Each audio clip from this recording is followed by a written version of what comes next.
The revolution will not be televised. The revolution will not be brought to you by Xerox in 4 parts without commercial interruption.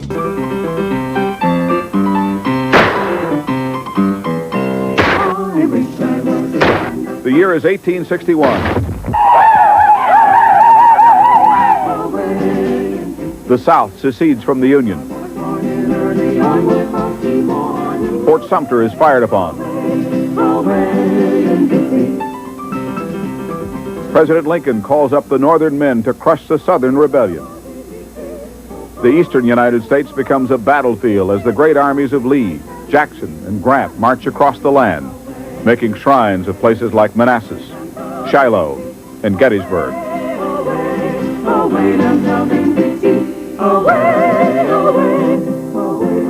Many people think that Oklahoma, which was Indian territory, had little to do with the Civil War, that the Indian continued to work his farms and watch the white man fight. But nothing could be further from the truth.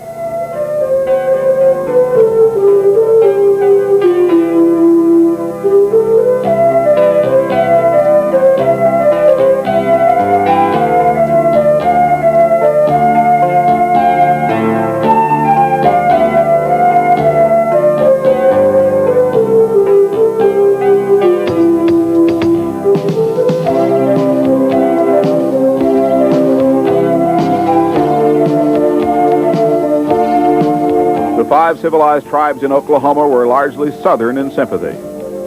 These Indians came from the South, and they lived the same kind of life as did Southern whites, some with small farms,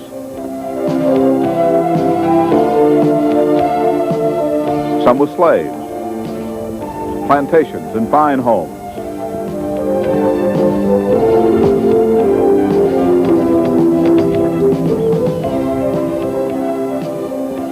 Once the Civil War began, the Confederacy made treaties with the Oklahoma Indians, who had large numbers of horses, cattle, and young men that the South could use. The Confederacy also wanted Indian Territory as a buffer between Union Kansas and Confederate Texas.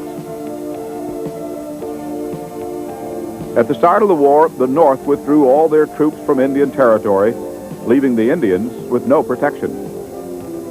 But Albert Pike, Confederate Indian Commissioner, soon signed treaties with the Cherokee, Choctaw, Chickasaw, Creek, and Seminole nations, and with the Wild Plains tribes in Western Indian Territory. He even signed a group of Osage led by Captain Black Dog. The 5 tribes of Oklahoma became full allies of the Confederacy and agreed to furnish troops and supplies. The Plains tribes agreed to raid Union settlements in Kansas and Colorado instead of Texas. The Oklahoma Indians had many reasons for siding with the South.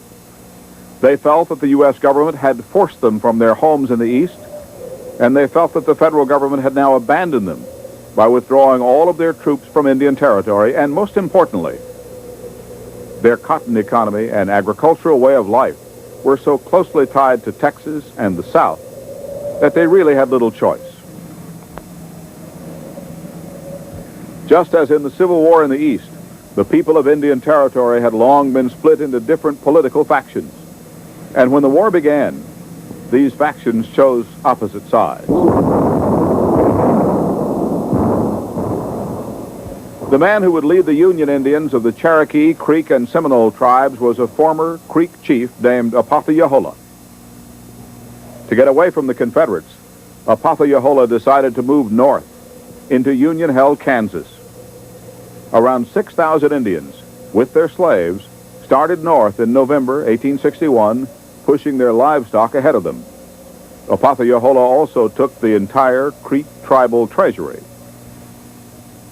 Colonel Douglas Cooper from Mississippi was the commander of Confederate forces in the Indian Nations in 1861, and he led the pursuit of Oaklahoma with some of the 5 tribes' ablest leaders, D.N. McIntosh and Stand Watie. Between Yale and Old Keystone, Oklahoma, Cooper struck Oaklahoma's men in the first major battle in Indian Territory, the Battle of Round Mountain. The Union Indians fought fiercely, but were driven northward in 2 more battles, Chastotolasa, or Caving Banks, near Sperry, and Chestanala, near Skiatook. Cooper almost destroyed Apathiahola's column at Chestanala, and the scattered Union survivors barely managed to stagger into Kansas ahead of Stan Waty's rebel Cherokees.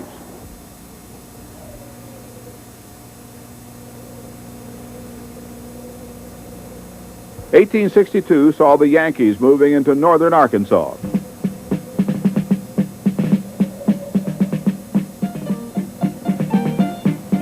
Confederate General Earl Van Dorn decided to consolidate his troops and meet the Federals head-on.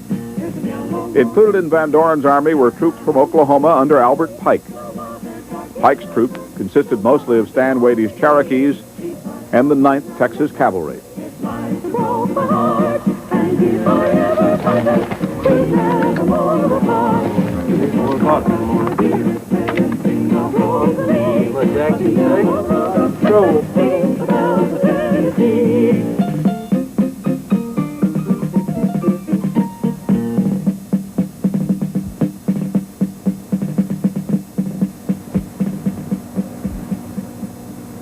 Van Dorn hit the Yankees at Pea Ridge, Arkansas in March of 1862.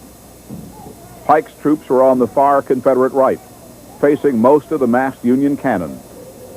The Indians charged and captured a battery of Yankee artillery. At about 3 o'clock in the afternoon, Pike learned that Van Dorn's field commander, General Ben McCulloch, had been killed, so he assumed command. Early on the morning of March 8th, the battle was decided by the superiority of the Union cannon, and the rebels began a retreat toward Fayetteville. Stan Waty's mounted Cherokees were among the last to retreat, covering the beaten army's withdrawal.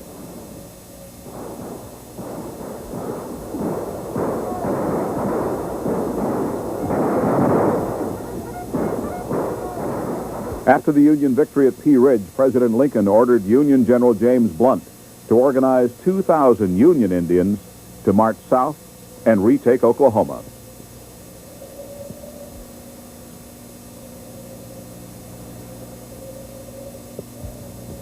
Many of these Union Indians were veterans of Apathiahola's flight to Kansas and were eager to go back to Oklahoma and take back their land. In addition to the Indians, Blunt would send units from Kansas, Ohio, Wisconsin, and Indiana, in all, over 6,000 troops into Indian Territory.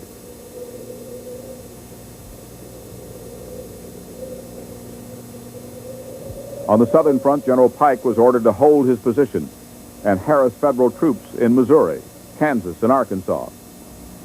Pike built a new fort on the Blue River near Tishomingo, named Fort McCulloch, which would be a major Confederate base.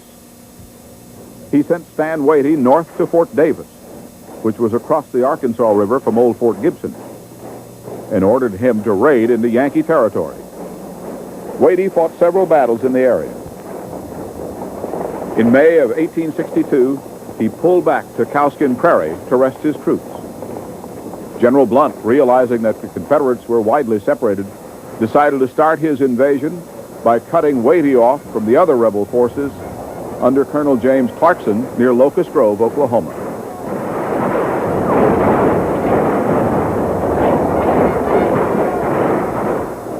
The Yankees caught Waty at Cowskin Prairie with no scouts or pickets out and completely surprised him.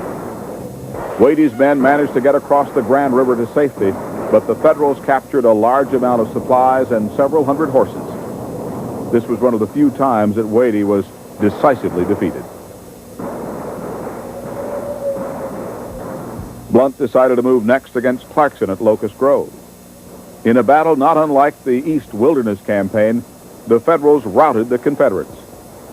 The area was so rough and brushy that the troops were forced to fight mostly on foot in hand-to-hand combat. Clarkson lost over 100 men killed, 100 captured, and was himself taken prisoner. After the Union victory at Locust Grove, Cherokee Chief John Ross decided to defect to the Union cause. Ross, always a Union supporter, had been pressured into signing the Confederate treaty by Waty and other pro-Southern Cherokees. He sent word to Blunt's field commander, William Weir, that he would surrender if the Yankees would come to his home, the Rose Cottage, and get him. Weir did, and Ross moved northward to safety behind Union lines. Later in the war, Stan Wadey would retaliate for Ross's defection by burning the Rose Cottage to the ground. Early 1863 saw Blunt's column withdraw once more into Kansas, and most of the Confederate troops in Oklahoma encamped in the Choctaw Nation around Scullyville, near present-day Spiro. Douglas Cooper had withdrawn his troops from Fort Davis, leaving only a small force to garrison it. Union Colonel William A. Phillips, who had put together a 3rd Indian Regiment, was ordered by Blunt to make an extended scout through Northeast Indian Territory around Fort Gibson. Phillips quickly took Fort Davis and burned it to the ground.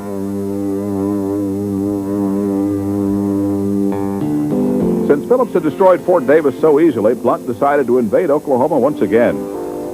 The Yankees re-garrisoned near Fort Gibson, renaming it Fort Blunt, moved a large detachment of troops in, and began to launch raids into Confederate Indian Territory. Fort Gibson now became the major Union base of operations in Oklahoma. This park and the surrounding area on Honey Springs that feeds into Elk Creek just north of Chakotah is the scene of a battle often referred to as the Gettysburg of the West. Here, General Cooper was stopped in his greatest attempt to push Union forces out of Fort Gibson and northeastern Oklahoma. This pavilion, erected during our day, was the site of Cooper's headquarters, and his army was encamped about 2 miles up the Texas Road, waiting on reinforcements from Arkansas. But Blunt decided to strike first.